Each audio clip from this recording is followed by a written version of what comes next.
विश्व सामाजिक मंच, एक मुक्त आकाश, एक और दुनिया मुमकिन है। क्या पूंजीवादी को खत्म करने का इकलौता तरीका मार्क सत्तावादी है, सर्वसत्तावादी तानाशाही है? को मिंटर मिंटर्न जैसे संगठन बनाना खतरनाक होगा, जो समूचे आंदोलन की प्रवक्ता और केंद्र बनाने की कोशिश करे। एक और पुराने किस्म की तानाशाही वामपंथी राजनीति और दूसरे और अलग अलग रंगों वाली अराजकतावादी ताकतें हैं। इनके इनका साझे मुद्दे पर सघन रूप से एक होना नामुमकिन है। बेहतर है कि मुंबई 2004 तथाकथित विश्व सामाजिक मंच का विरोध कर रहा है। मुंबई प्रतिरोध ने विश्व सामाजिक मंच के लोकतांत्रिक तौर तरीकों तथा साम्राज्यवादी देश बड़े व्यापारों के धनी पर इसका निर्भरता को उजागर किया है। विश्व सामाजिक मंच साम्राज्यवादी वैश्वीकरण और युद्ध के खिलाफ पनप रहे जुझारू को पटरी से उतारना और अपने में हजम कर लेना चाहता है। सामाजिक मंच विश्व पूंजी व्यवस्था को बनाए रखने के लिए संघर्ष को सुधारवाद की तरफ मोड़ना चाहता है। इसमें साम्राज्यवादी के राजनीतिक आका और कठपुतली सरकारें तो शामिल हैं, लेकिन राष्ट्रीय मुक्ति आंदोलन के नामुमकिन नहीं है। एनजीओ साम्राज्यवाद के दलाल हैं। ये जनता को भरमाते, बरगलाते हैं और भ्रष्ट करते हैं। सच्ची समाजवादी व्यवस्था केवल संघर्ष से लाई जा सकती है, अंतहीन और निरर्थक बातों से नहीं। विकल्प की खोज और निर्माण की लगातार चलन वाली यह प्रक्रिया बाहुल्यता और विविधता भरी होगी। इसका संदर्भ गैर दलीली और गैर सरकारी होगा। नए उदारवादी नई बोतल में पुरानी शराब है। यह पूंजीवाद का खतरनाक रूप है। इसे हर कीमत पर खत्म कर देना चाहिए। क्या यह कुछ अच्छा भी हो सकता है? हम भी उतने ही भ्रामिक हैं जितना आपकी स्रोत Global Times Down to Earth के पेस्टर पर आधारित वैश्वीकरण परिचय पुस्तक के इस अंतिम अध्याय में हम वैश्वीकरण पर बातें करेंगे। वैश्वीकरण की चर्चा इस पुस्तक के कई अध्यायों में और कई विषयों की पुस्तक में की गई है। हम शुरुआत वैश्वीकरण की अवधारणा के विश्लेषण और इसके कारणों की जांच करेंगे। इसके बाद हम वैश्वीकरण के राजनीतिक, आर्थिक और सांस्कृतिक परिणामों की बात करेंगे। हमारी दिलचस्पी यह समझने में भी है कि वैश्वीकरण का भारत पर क्या प्रभाव पड़ा है और भारतीय वैश्वीकरण को कैसे प्रभावित कर रहा है। आखिर में हम वैश्वीकरण को लेकर होने वाले प्रतिरोध पर नजर डालेंगे और जानेंगे कि कैसे भारत के सामाजिक आंदोलन इस प्रतिरोध का हिस्सा है। ये प्रतिरोध का हिस्सा है वैश्वीकरण की अवधारणा। जनार्दन एक कॉल सेंटर में काम करता है। वह देर दोपहर से काम के लिए निकलता है। दफ्तर में घुसने के साथ वह जान बन जाता है, नया लहजा अख्तियार कर लेता है और हजारों किलोमीटर दूर सब बसें अपने ग्राहकों से बात करने के लिए नई भाषा बोलने लगता है। अपने घर के वह न तो यह भाषा और न ही इस लहजे से बोलता है। बहुत से नेपाली मजदूर काम करने के लिए भारत आते हैं। क्या यह वैश्वीकरण है? बोलता है। वह सारी रात काम करता है, जो दरअसल उसके विदेशी ग्राहकों के लिए दिन का समय होता है। जनार्दन एक ऐसे आदमी को अपनी सेवा प्रदान कर रहा है जिससे बहुत संभव है वह कभी आमने सामने की मुलाकात न कर सके। यही उसकी दिनचर्या है। जनार्दन की छुट्टियां भी भारतीय कैलेंडर से नहीं बल्कि अमेरिकी कैलेंडर से मेल खाती हैं, जहां उसके ग्राहक रहते हैं। अपनी 9 वर्षीय बेटी को जन्मदिन का उपहार देने के लिए रामधारी बाजार गया। उसने अपनी बेटी को एक छोटी सी साइकिल उपहार में देने का वायदा किया। रामधारी ने बाजार में जाकर ऐसी साइकिल ढूंढने की फैसला किया जो उसके कीमत के लिहाजा से जच जाए और कुछ उम्दा क्वालिटी की हो। उसने आखिरकार एक साइकिल खरीदी जो बनी तो चीन की थी लेकिन बिक भारत में रही थी। इस साइकिल की कीमत रामधारी की जेब की माफिक पड़ी और क्वालिटी भी उसे जच गई। रामधारी ने इसे खरीदने का फैसला किया। पिछले साल अपनी बेटी की जिद पर रामधारी ने उसे बारबी डॉल खरीद कर दिया था, जो दरअसल संयुक्त राज्य अमेरिका में बनी थी और भारत में बिक रही थी। खुद करें खुद सीखें। एक हफ्ते के अखबार पर नजर दौड़ाएं और वैश्वीकरण के विषय में जो कुछ छपा हो उसकी कतरन एकत्रित कीजिए। सारिका अपने परिवार में पहली पीढ़ी की चित है। कठिन मेहनत के बूते स्कूल बूते स्कूल और कॉलेज में वह अव्वल साबित हुई है। अब उसे नौकरी करने और स्वतंत्र करियर की शुरुआत करने की का अवसर हाथ लगा है। ऐसे अवसर के बारे में उसके परिवार को महिलाएं सोच भी नहीं सकती थी। सारिका के रिश्तेदारों में से कुछ इस नौकरी का विरोध कर रहे हैं, लेकिन सारिका ने आखिरकार यह नौकरी करने का फैसला किया क्योंकि उसकी पीढ़ी के नौजवानों के सामने नए अवसर मौजूद हैं। ये तीन उदाहरण वैश्वीकरण का एक पहलू दिखाते हैं। पहले उदाहरण में जनार्दन सेवा के वैश्वीकरण में हिस्सेदारी कर रहा है। रामधारी जन्मदिन के लिए जो उपहार खरीद रहा है उसमें हमें विश्व के एक भाग से दूसरे भाग में वस्तुओं की आवाजाही का पता चलता है। सारिका के सामने जीवन मूल्यों के बीच दुविधा की स्थिति है। यह दुविधा असंता उन अवसरों के कारण पैदा हुई है जो उसके परिवार की महिलाओं को पहले उपलब्ध नहीं थे, लेकिन आज वे एक सच्चाई है और जिन्हें व्यापक स्वीकृति मिल रही है। यदि हम वास्तविक जीवन में वैश्वीकरण शब्द के इस्तेमाल को परखें तो पता चलेगा कि इसका इस्तेमाल कई तरह के संदर्भों में होता है। नीचे कुछ उदाहरण दिए जा रहे हैं, इन्हें देखिए। ये उदाहरण ऊपर के उदाहरणों से कुछ अलग हैं। फसल के मारे जाने से कुछ किसान ने आत्महत्या कर ली। इन किसानों ने एक बहुराष्ट्रीय कंपनी से बड़े महंगे बीज खरीदे थे। यूरोप स्थित एक बड़ी और अपनी प्रतियोगी कंपनी को एक भारतीय कंपनी ने खरीद लिया, जबकि खरीदी गई कंपनी के मालिक इस खरीदारी का विरोध कर रहे थे। अनेक खुदरा दुकानदारों को भय कि अगर कुछ बड़ी अंतर्राष्ट्रीय कंपनियों ने देश में खुदरा दुकानों को अपनी श्रृंखला खोल ली तो उनकी रोजी रोटी जाती रहेगी। मुंबई के एक फिल्म निर्माता पर आरोप लगा कि उसने हॉलीवुड से बनी एक फिल्म की कहानी उठाकर अपनी फिल्म बना ली। पश्चिमी परिधान पहनने वाली कॉलेज की छात्राओं को एक उग्रवादी संगठन ने अपने एक बयान में धमकी दी। ये उदाहरण हमें बताते हैं कि वैश्वीकरण हर अर्थ में सकारात्मक ही नहीं होता, लोग इस पर दुष्प्रभाव भी पड़ सकते हैं। दरअसल ऐसे लोगों की संख्या ज्यादा है जो मानते हैं कि वैश्वीकरण के सकारात्मक प्रभाव कम और नकारात्मक प्रभाव ज्यादा है। इन उदाहरणों से यह भी पता चलता है कि वैश्वीकरण सिर्फ आर्थिक मामलों से नहीं जुड़ा और जरूरी नहीं है कि प्रभाव की दिशा हमेशा धनी मुल्कों से गरीब मुल्कों की तरह गतिशील हो। चूंकि वैश्वीकरण शब्द का प्रयोग अधिकांशतः सटीक अर्थों में नहीं होता, इसीलिए यह स्पष्ट करना जरूरी है कि इसका सही अर्थ क्या है। इस अवधारणा के रूप में वैश्वीकरण की बुनियादी ये बातें हैं। प्रवाह कई तरह के हो सकते हैं। विश्व के एक हिस्से के विचार का दूसरे हिस्सों में पहुंचना, पूंजी का एक से ज्यादा जगह पर जाना, वस्तुओं का कई देशों में पहुंचना और उनका व्यापार तथा बेहतर आजीविका की तलाश में दुनिया के ये चित्र में दिखाए गए हैं। एक चित्र इस अध्याय में वैश्वीकरण से जुड़े विभिन्न पहलुओं को दर्शाती एक चित्रमाला दी गई है। ये विश्व के अलग अलग हिस्सों से एक लिए गए हैं। ये चित्र वैश्वीकरण के विभिन्न रंग, रूप, कारण और अलग अलग समाजों पर पड़ने वाले प्रभाव की एक झलक देते हैं। चित्र 1 और 2 ये चित्र हमारे सामने विरोधाभासी स्थिति रखते हैं। इन भिन्न संस्कृतियों के लोगों का संपर्क दिखाया गया है। इंटरनेट के माध्यम से अप्रत्यक्ष संपर्क बहुत ज्यादातर कामगार हुआ है। चित्र 3 न्यूयॉर्क में स्थित संयुक्त राष्ट्र संघ के मुख्यालय के सामने प्रदर्शन। चित्र 4 में हांगकांग में चल रही विश्व व्यापार संगठन की बैठक के दौरान विरोध प्रदर्शन। इन लोगों का मानना है कि वैश्वीकरण ने कुछ देशों के प्रति भेदभाव और बढ़ाया है। भारत में बिकने वाली चीन की बनी हुई बहुत सी चीजें तस्करी की होती हैं, क्योंकि वैश्वीकरण के चलते तस्करी होती है।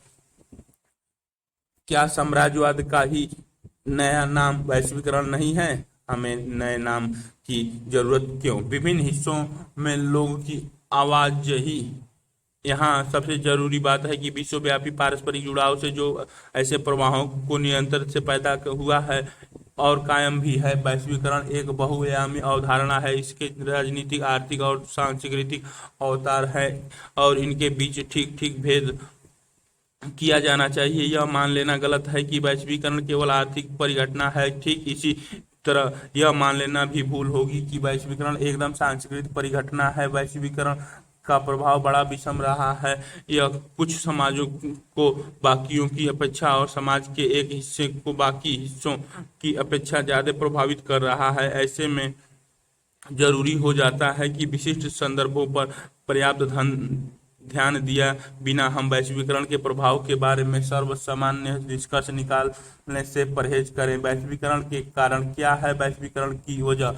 अगर वैश्वीकरण विचार, पूंजी, वस्तु और लोगों की आवाजाही से जुड़ी परिघटना है तो शायद यह पूछना असंगत न होगा कि इस परिघटना में क्या कुछ नई बात है। अगर इन चार तरह के प्रवाहों की बात है तो फिर वैश्वीकरण मानव इतिहास के अधिकांश समय जारी रहा है। बहरहाल जो लोग तर्क देते हैं कि समकालीन वैश्वीकरण के साथ कुछ खास बात है, वे ध्यान दिलाते हैं कि नई बात है इन प्रवाहों की गति और उनके प्रसार का धरातल। ये दोनों बातें मौजूद वैश्वीकरण को अनूठा बनाती हैं। वैश्वीकरण का ये चित्र एरस एंगल कार्टून डिजिटल अर्थव्यवस्था का महाचक्र दिखाया गया है।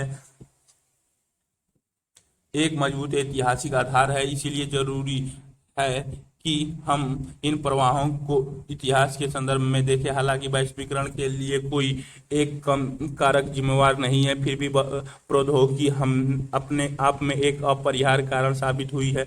इसमें कोई शक नहीं है कि टेलीग्राफ, टेलीफोन और माइक्रोचिप के नवीनतम आविष्कार ने विश्व के विभिन्न भागों के बीच संचार की क्रांति कर दिखाई है। शुरू शुरू में जब छपाई मुद्रण की तकनीकी आई थी तो उसने राष्ट्रवाद की आधारशिला रखी। इस तरह आज हम यह अपेक्षा कर सकते हैं कि प्रौद्योगिकी का प्रभाव हमारे सोचने के तरीके पर पड़ देगा।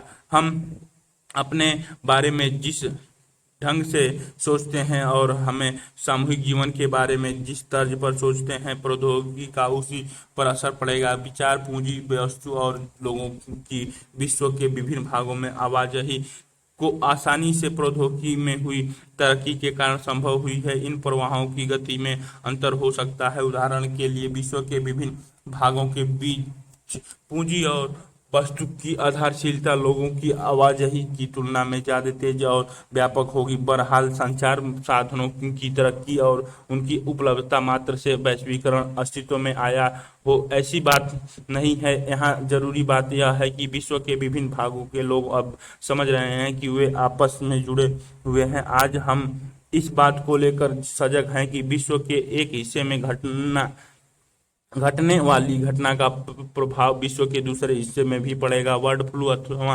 सुनामी किसी एक राष्ट्र को की हद में सिमटे नहीं रहते। ये घटनाएं राष्ट्रीय सीमाओं का जोर नहीं मानती। ठीक इसी तरह जब बड़ी आर्थिक घटनाएं होती हैं तो उनका प्रभाव उनके मौजूदा स्थान अथवा क्षेत्रीय परिवेश तक ही सीमित नहीं रहता, बल्कि विश्व भर में महसूस किया जाता है। राजनीतिक प्रभाव। वैश्वीकरण की समकालीन प्रक्रिया के प्रभाव के बारे में जारी बहसों में एक यह कि इसका राजनीतिक असर क्या हो रहा है। राज्य की संप्रभुता की परंपरागत धारणा पर वैश्वीकरण का असर कैसे होता है? इस सवाल का जवाब देते समय हमें कम से कम 3 पहलुओं का ध्यान रखना होगा। सबसे सीधा सरल विचार यह है कि वैश्वीकरण के कारण राज्यों की क्षमता यानी सरकारों को जो करना है उसे करने की ताकत में कमी आती है। पूरी दुनिया में कल्याणकारी राज्य की धारणा अब पुरानी पड़ गई है और इसकी जगह न्यूनतम हस्तक्षेपकारी राज्य ने ले लिया है।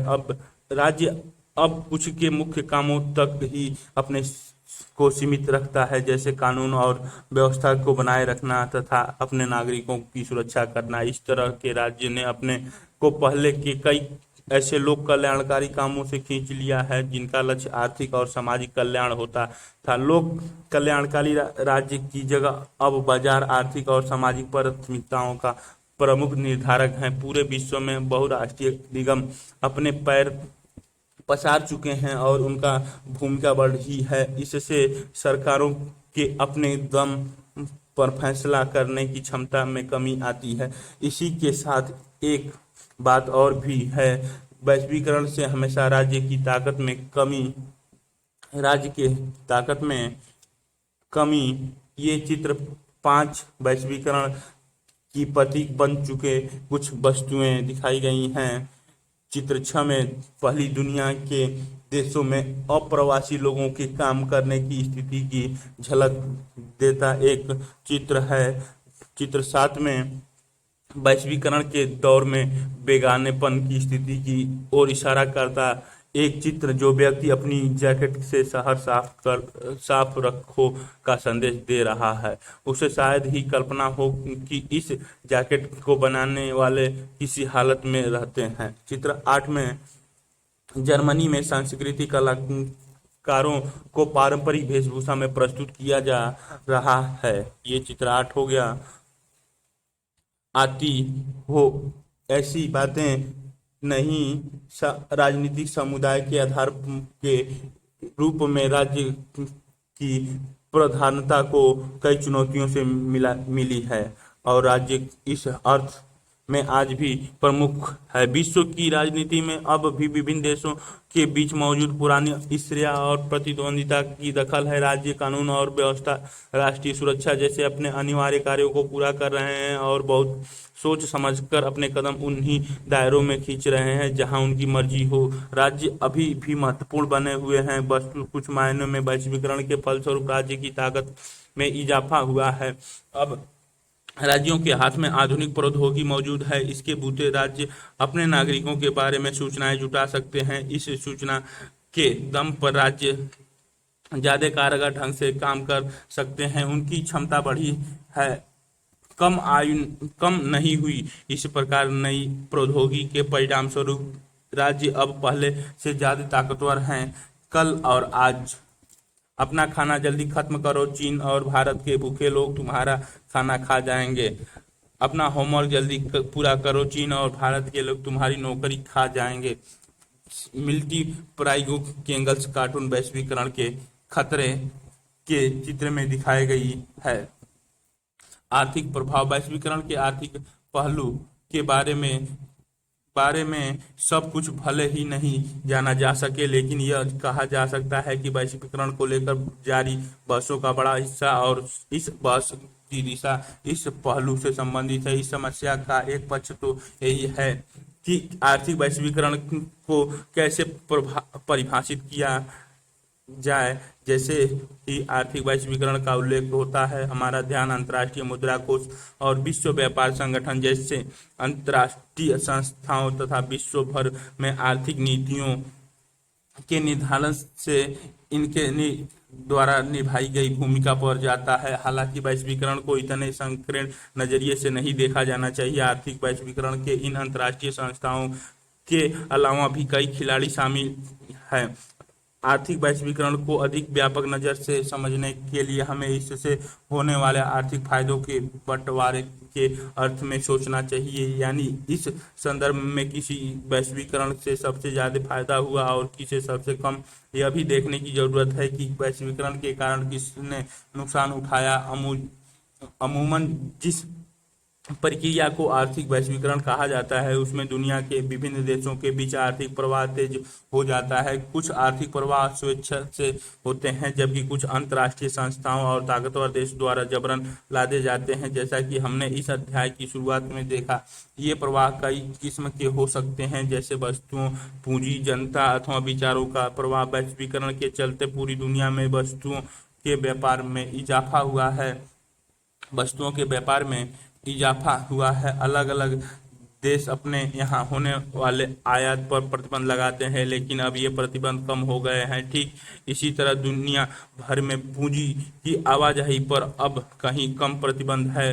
व्यवहारिक धरातल पर इसका अर्थ यह हुआ कि धनी देश के निवेशकर्ता अपना धन अपने देश की जगह वहीं और निवेश कर सकते हैं, खासकर विकासशील देशों में जहां उन्हें ज्यादा मुनाफा होगा। वैश्वीकरण के चलते अब विचारों के सामने राष्ट्र की सीमाओं की बाधा नहीं रही, उनका प्रवाह आबाद हो उठा और इंटरनेट और कंप्यूटर से जुड़ी सेवाओं का विस्तार इसका एक उदाहरण है। लेकिन वैश्वीकरण के कारण जिस सीमा तक वस्तुओं और पूंजी का प्रवाह बढ़ा है, उस सीमा तक लोगों की आवाजाही नहीं बढ़ सकी है। विकसित देश अपनी वीजा नीति के जरिए अपनी राष्ट्रीय सीमाओं को बड़ी सतर्कता से अभेद बनाए रखते हैं, ताकि दूसरे देशों के नागरिक विकसित देशों में आकर कहीं उनके नागरिकों के नौकरी धंधे न हथिया लें।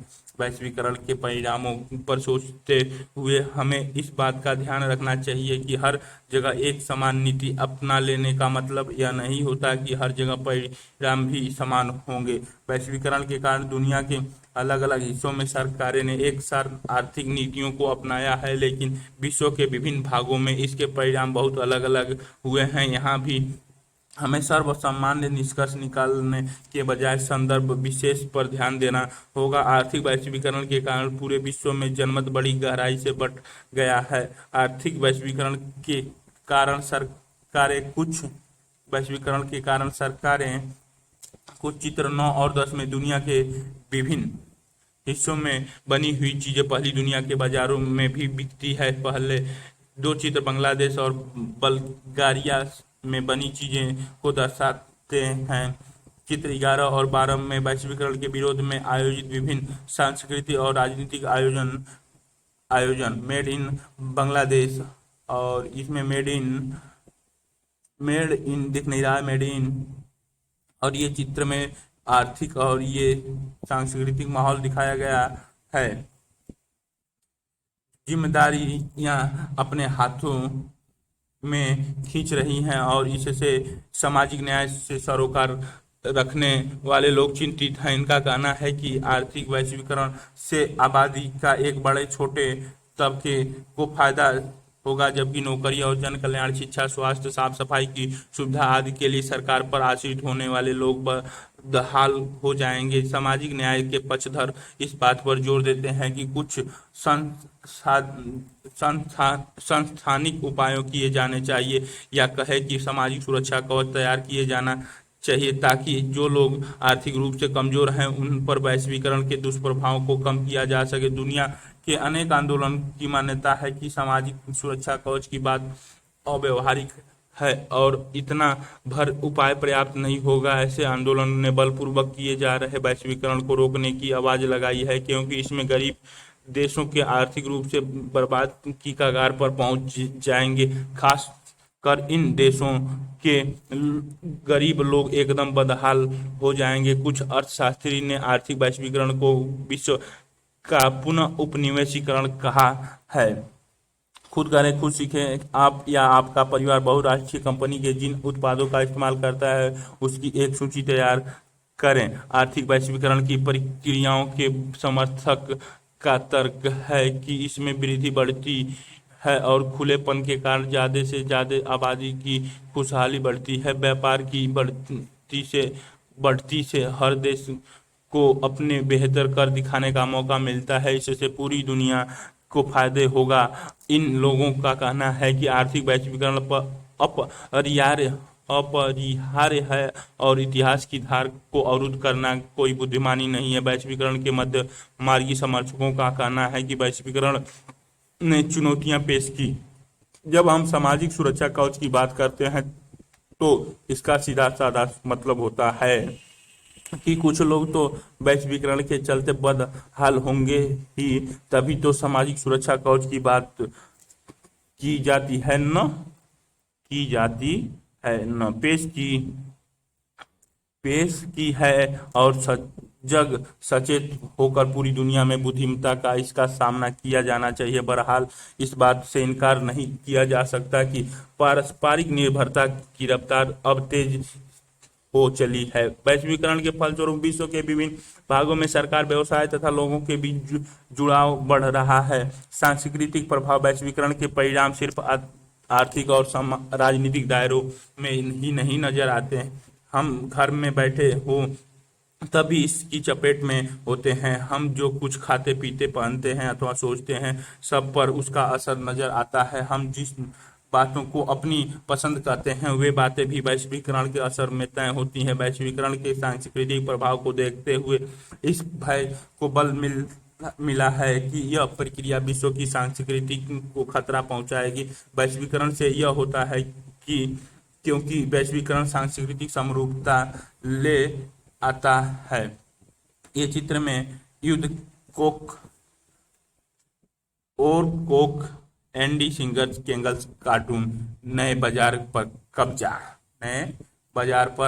कब्जा है। सांस्कृतिक समरूपता का यह अर्थ नहीं कि किसी विश्व संस्कृति का उदय हो रहा हो। विश्व संस्कृति के नाम पर दरअसल शेष विश्व पर पश्चिमी संस्कृति ला दी जा रही है। हम लोग अमेरिकी वात्सल्य वाले अध्याय 3 में वात्सल्य के सांस्कृतिक अर्थ के अंतर्गत इस बात को पढ़ चुके हैं। कुछ लोगों का तर्क है कि बर्गर अथवा नीली जींस को लोकप्रियता का नजदीकी रिश्ता अमेरिकी जीवन शैली के गहरे प्रभाव से है, क्योंकि राजनीतिक और आर्थिक रूप से प्रभुत्वशाली संस्कृति कम ताकतवर समाजों पर अपनी छाप छोड़ती है और संसार वैसे ही दिखता है जैसे ताकतवर संस्कृति इसे बनाना चाहती है। जो यह तर्क देते हैं वे अक्सर दुनिया के मैकडोनाल्डीकरण की तरफ इशारा करते हैं। उनका मानना है कि विभिन्न संस्कृतियां अब अपने को प्रभुत्वशाली अमेरिकी ढर्रे पर ढालने लगी हैं, क्योंकि इससे पूरे विश्व की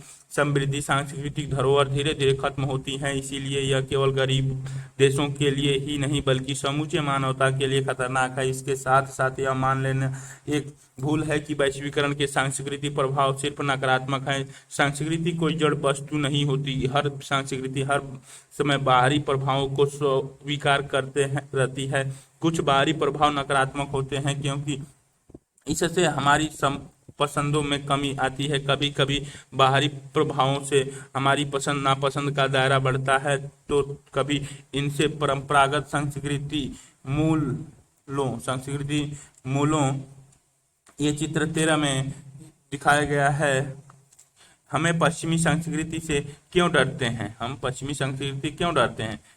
क्या हमें अपनी संस्कृति पर विश्वास नहीं है? चित्र 13 और 14 में मुंबई और पोर्टो एलगेरे में संपन्न वर्ल्ड सोशल फोरम के 2 सम्मेलनों में वैश्वीकरण के विरोध का प्रदर्शन किया जा रहा है। चित्र 15 में अप्रवासियों के समर्थन से एक आंदोलन में शिरकत करती हुई एक शिक्षिका I am teacher I am and I मार्च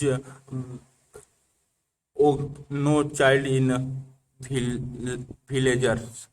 चित्र 16 में माल में झलकती नई बाजार संस्कृति।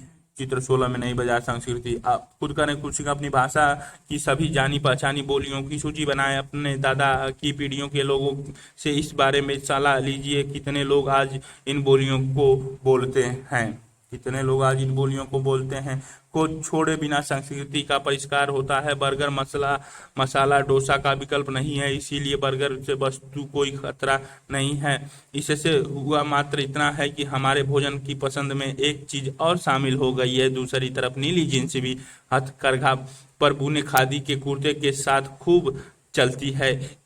यहाँ हम बाहरी प्रभाव से एक अनूठा बात देखते हैं कि नीली जींस के ऊपर खादी का कुर्ता पहना जा रहा है। मजेदार बात तो यह है कि इस अनूठे पहरावे को अब उसी देश को निर्यात किया जा रहा है जिसने हमें नीली जींस दी। जींस के ऊपर कुर्ता पहने अमेरिकियों को देखना अब संभव है।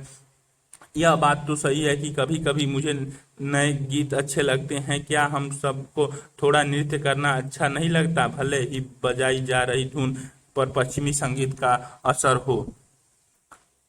फिर से हिंदुस्तानी कॉल सेंटर की कहानी। एक कर्मचारी की जवानी कॉल सेंटर में काम करने अपने आप में आंख खोलने देने वाला साबित हो सकता है। आप अमेरिकियों के फोन कॉल निपटाते हैं और आपको असली अमेरिकी संस्कृति का एक झलक मिलती है। एक औसत अमेरिकी हमारी अपेक्षा से कहीं ज्यादा जीवंत और ईमानदार होते हैं। बहरहाल हर फोन कॉल या बातचीत खुशगवार नहीं होती। आपके पास अविवेक और बदजबान लोगों के भी फोन कॉल आते हैं। कॉल हिंदुस्तान में अटेंडेंट की जा रही है, यह जानकर फोन करने वालों की लहजा कभी कभी नफरत से भर उठता है और उससे निपटना बहुत तनाव का काम होता है। अमेरिकी हर भारतीय को इस रूप में देखने लगे हैं मानो वह उनकी नौकरी छीनने वाला है। आपको कुछ फोन ऐसे भी अब अटेंडेड करने होते हैं जिनकी शुरुआत इस पंक्ति से होती है, चंद मिनट पहले मैंने एक दक्षिण अफ्रीका से बात की और अब एक हिंदुस्तानी से मुखातिब हुई, या आखिरी किस्मत। फिर एक हिंदुस्तानी, प्लीज किसी अमेरिकी से बात कराइए। ऐसी स्थिति में सामने वाली से पटरी बैठाना मुश्किल होता है। स्रोत 10 जनवरी 2005 को द हिंदू में रंजीता उर्स का ये रिपोर्ट। सांस्कृतिक समरूपता वैश्वीकरण का एक पहलू है, तो वैश्वीकरण से इसका उल्टा प्रभाव भी पैदा हुआ है। वैश्वीकरण से हर संस्कृति कहीं ज्यादा अलग और विशिष्ट होते जा रही है। इस प्रक्रिया को सांस्कृतिक विभिन्नीकरण कहते हैं। इसका मतलब यह नहीं कि संस्कृतियों के मेल जोल में उनका ताकत का सवाल गौण है, परंतु इस बात पर भी ध्यान देना चाहिए कि सांस्कृतिक प्रभाव एक तरफा नहीं होती। भारत और वैश्वीकरण, हमने पहले इशारा किया था कि दुनिया के विभिन्न भागों में वैश्वीकरण इतिहास के विभिन्न काल विधियों में पहले भी हो चुका है। चूंकि वस्तु विचार और लोगों की आवाज ही का भारतीय इतिहास कई सदियों का है। अपनी वैश्विक दौर में ब्रिटेन के साम्राज्यवादी मंसूबों के परिणाम स्वरूप भारत आधारभूत वस्तुओं और कच्चे माल का निर्यातक तथा बने बनाए सामानों का आयातक देश था। आजादी हासिल करने के बाद ब्रिटेन के साथ अपने इन अनुभवों से सबक लेते हुए हमने फैसला किया कि दूसरों पर निर्भर रहने के बजाय खुद सामान बनाया जाए। हमने यह भी फैसला किया कि दूसरों देशों को निर्यात की अनुमति नहीं होगी, ताकि हमारे अपने उत्पाद चीजों को बनाना सीख सकें। इस संरक्षणवाद से नई दिक्कतें पैदा हुई। कुछ क्षेत्रों में तरक्की हुई तो कुछ जरूरी क्षेत्र जैसे स्वास्थ्य, आवास और प्राथमिक शिक्षा पर उतना ध्यान नहीं दिया गया जितने वे हकदार थे। भारत में आर्थिक वृद्धि की दर धीमी रही। 1991 में वित्तीय संकट से उबरने और आर्थिक वृद्धि की ऊंची दर हासिल करने से इच्छा से भारत में आर्थिक सुधारों की योजना शुरू हुई। इसके अंतर्गत विभिन्न क्षेत्रों पर आयात बाधाएं हटाई गई। इन क्षेत्रों में व्यापक और विदेशी निवेश भी शामिल थे। यह कहना जल्दीबाजी होगा कि भारत के लिए यह बस कितना अच्छा साबित हुआ है, क्योंकि अंतिम कसौटी ऊंची वृद्धि दर नहीं है, बल्कि इस बात को सुनिश्चित करना है कि आर्थिक बढ़वार के फायदे में सबका साझा हो, ताकि हर कोई खुशहाल बने। वैश्वीकरण का प्रतिरोध, हम देख चुके हैं कि वैश्वीकरण बड़ा बहस तलब मुद्दा है और पूरी दुनिया में इसका आलोचना हो रही है। वैश्वीकरण के आलोचक कई तर्क देते हैं। वामपंथी राजनीतिक रुझान रखने वालों का तर्क है कि मौजूदा वैश्वीकरण विश्वव्यापी पूंजीवादी की एक खास अवस्था है, जो धनिकों को और आजाद धनिकों तथा इनकी संख्या में कमी और गरीबों को और ज्यादा गरीब बनाती है। राज्य के कमजोर होने से गरीबों के हित की रक्षा करने की उसकी क्षमता में कमी आती है। वैश्वीकरण के दक्षिणपंथी आलोचक इस राजनीतिक, आर्थिक और सांस्कृतिक प्रभावों को लेकर चिंतित हैं। राजनीतिक अर्थों में उन्हें राज्य के कमजोर होने की चिंता है। वे चाहते हैं कि कम से कम कुछ क्षेत्रों में आर्थिक आत्मनिर्भरता और संरक्षणवाद का दौर फिर कायम हो। सांस्कृतिक संदर्भ में इनकी चिंता है कि परंपरागत संस्कृति का हानि होगी और लोग अपने सदियों पुराने जीवन मूल्य तथा तौर तरीकों से हाथ धो देंगे। यहाँ हम गौर करें कि वैश्वीकरण विरोधी आंदोलन भी विश्वव्यापी नेटवर्क में भागीदारी। ये चित्र 17 विज्ञापन को बेअसर करता है। एक आदमी। चित्र 18 चीनी माल से आटा, जापानी बाजार। चित्र 19 ग्लोबल बाजार का लोकल चेहरा, पश्चिमी एशिया में बड़ी कंपनियों का देशीकरण। मार्क अरबी मिल्स, गार्डेल कोल्फा, ये उन चित्र में दिखाए गए हैं। आओ मिलजुल कर करें चरण चरण ऐसी गतिविधियों से छात्रों को समझने में मदद मिलेगी कि वैश्वीकरण ने कैसे हमारे जीवन में प्रवेश किया है और वैश्वीकरण की विश्वव्यापी प्रभाव व्यक्ति, समुदाय तथा राष्ट्रों पर किस तरह पड़ा है। कुछ उत्पादों की सूची बनाएं। मसलन खाद्य उत्पाद, बिजली से चलने वाली घरेलू इस्तेमाल के उपकरण और सुख सुविधा के ऐसे सामान जिनसे आप परिचित हैं। अपनी पसंदीदा टीवी कार्यक्रम के नाम लिखें। अध्यापक इस सूची को एकत्र करें और एक साथ मिलाए। कक्षा को छोटे छोटे समूहों में बांटे और प्रत्येक समूह को वस्तुओं अथवा टीवी कार्यक्रम की कुछ सूची दे। कुछ अलग सूची ज्यादा लंबी हो तो समूहों में छात्रों की संख्या ज्यादा रखें। छात्रों से रोजमर्रा के उपयोग की इन वस्तुओं के निर्माताओं और अपने पसंदीदा टीवी कार्यक्रम की प्रयोजन के नाम बताने को कहे। अध्यापक छात्रों की मदद से इन उत्पादों की निर्माताओं को 3 वर्गों में सूचीबद्ध करें। पहला, पूर्णतः विदेशी कंपनी, पूर्णतः भारतीय और साझेदारी में काम करने वाली कंपनियां। इस वर्गीकरण से यह तथ्य सामने आएगा कि छात्रों द्वारा इस्तेमाल किए जाने वाले अधिकांश उत्पादों की विनिर्माण कंपनियां विदेशी हैं, जो स्थानीय कंपनी के साथ मिलकर इन वस्तुओं का उत्पादन करती है। शेष 2 कोटियों के अंतर्गत आने वाली उत्पाद अपेक्षाकृत कम है। अध्यापक के लिए अध्यापक विद्यार्थी से चर्चा करें कि वैश्वीकरण कैसे हमारे जीवन को प्रभावित कर रहा है। इस चर्चा में ज्यादा रोजमर्रा के इस्तेमाल की चीजों और टीवी के कार्यक्रम पर दें।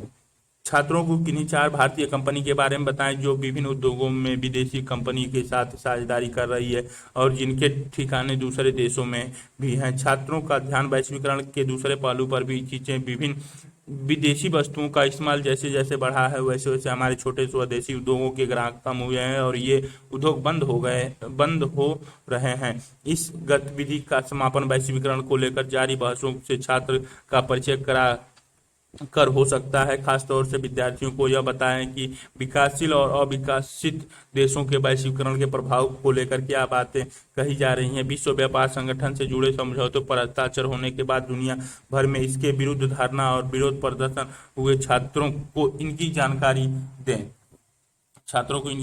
दें करते हैं और अपने से मिलजुलती सोच रखने वाले दूसरे देशों के लोगों से गठजोड़ करते हैं। वैश्वीकरण विरोध से आंदोलन वैश्वीकरण की धारणा के विरोधी नहीं बल्कि वैश्वीकरण के किसी खास कार्यक्रम के विरोधी है जिसे वे साम्राज्यवाद का एक रूप मानते हैं। 1999 में सिएटल में विश्व व्यापार संगठन की मंत्री स्तरीय बैठक हुई। यहाँ बड़े पैमाने पर विरोध प्रदर्शन हुए। आर्थिक रूप से ताकतवर देशों द्वारा व्यापार के अनुचित तौर तरीके के अपनाने के विरोध में ये प्रदर्शन हुए थे। विरोधी यूं का तर्क था कि उदारीमान वैश्वीकरण आर्थिक व्यवस्था में विकासशील देशों के हितों को समुचित महत्व नहीं दिया है। नए उदारवादी वैश्वीकरण के विरोध का एक विश्वव्यापी मंच वर्ल्ड सोशल फोरम WSF है। इस मंच के तहत मानव अधिकार कार्यकर्ता, पर्यावरणविद, मजदूर, युवा और महिलाओं कार्यकर्ता एकजुट होकर नव उदारवादी वैश्वीकरण का विरोध करते हैं। वर्ल्ड सोशल फोरम की पहली बैठक 2001 में ब्राजील के पोर्टो अलेग्रे में हुई। 2004 में इसकी चौथी बैठक मुंबई में हुई थी। इसकी बैठक ब्राजील में मार्च 2018 में हुई। भारत और वैश्वीकरण का प्रतिरोध। वैश्वीकरण के प्रतिरोध को लेकर भारत के अनुभव क्या है। सामाजिक आंदोलन से लोगों को अपने पास पड़ोस की दुनिया को समझने में मदद मिलती है। लोगों को अपनी समस्याओं के हल तलाशने में भी सामाजिक आंदोलन से मदद मिलती है। भारत में वैश्वीकरण का विरोध कई हलकों से हो रहा है। आर्थिक वैश्वीकरण के खिलाफ वामपंथी तेवर की आवाज राजनीतिक दलों की तरफ से उठी है तो इंडियन सोशल फोरम जैसे मंचों से भी। औद्योगिकरण, श्रमिक और किसानों के संगठन ने बहुराष्ट्रीय निगमों के प्रवेश का विरोध किया है। कुछ वनस्पतियों मसलन नीम को अमेरिकी और यूरोपीय फर्मों ने पेटेंट कराने के प्रयास किए। इसका भी कड़ा विरोध हुआ है। वैश्वीकरण का विरोध राजनीतिक के दक्षिणपंथी खेमों से भी हुआ है। यह खेम विभिन्न सांस्कृतिक प्रभावों के विरोध कर रहा है जिसमें केबल नेटवर्क के जरिए उपलब्ध कराए जा रहे विदेशी टीवी चैनलों से लेकर वैलेंटाइन डे मनाने तथा स्कूल कॉलेज के छात्राओं की पश्चिमी पोशाकों के लिए बड़ी अभिरुचि तक का विरोध शामिल है।